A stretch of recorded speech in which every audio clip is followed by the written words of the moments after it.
In Psalm chapter 27, David is praising the Lord specifically through the lens of his relationship with the Lord and how that relationship affects his perspective on everything that's going on in the world and overcoming fear, because if God is on his side and God is his salvation and God is his strength, what is there really to be afraid of?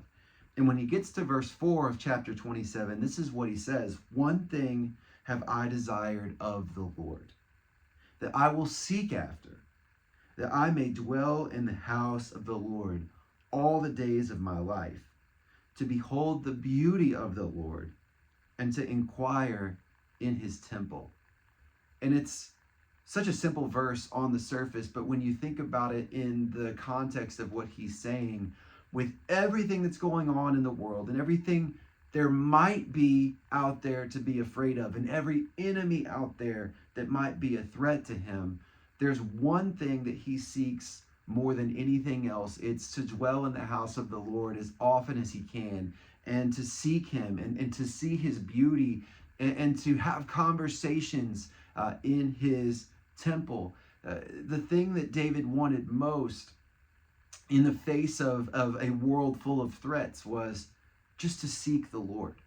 And there's a saying that we say around here as a staff quite often, and it's this: it's, what's your responsibility? To seek the Lord. And what's God's responsibility? Everything else.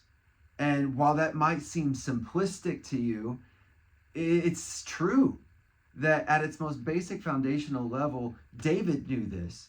And my hope and prayer is for you to know this too, that at your core and at the foundation of your relationship with the Lord, what is the one greatest responsibility you have?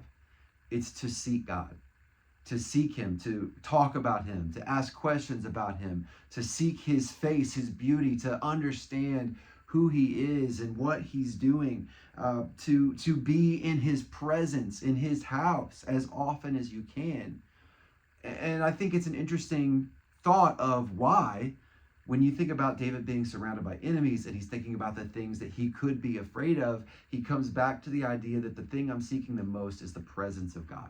The thing I'm seeking the most is the Lord himself. And my hope and my prayer for you, wherever you're at in life today, we can all agree that there's a lot in life to be stressed about. There's a lot going on in the world that we could be worried about. There's a lot happening in our culture that we could be upset about or frustrated about or concerned about. And while God has called us to live and work and be active in all of these areas of our life where we can be the salt and the light and share the love of God as often as we can, and talk about the Lord as often as we can, and show what a relationship with Christ looks like to a world that doesn't know him as much as possible, at our foundation, the spring that all of that comes from, the source of all of that strength, the source of all of that lack of fear, doesn't come from being necessarily stronger in our own power. It doesn't come from being more sure of our position. It doesn't come from being more confident in ourselves.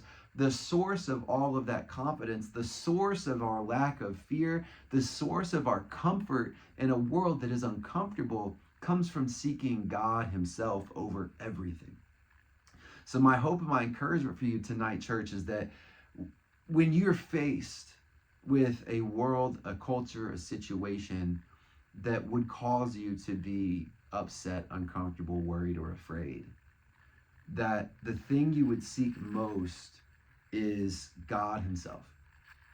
Build on the foundation of your relationship with him. Understand more of who he is. Try to be closer to him and understand his heart. Understand his mindset. Understand what he wants for your life. And the more you know about him, and the more you read about him in his word, and the more you understand about how he works and what he really wants and what he's looking for out of his people, the easier it is to not be afraid of what's out there, because you know the God that you have personally in your life is bigger, stronger, and more capable than anything you could be afraid of in the world.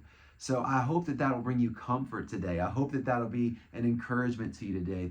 It's easy to say, well, just don't be afraid.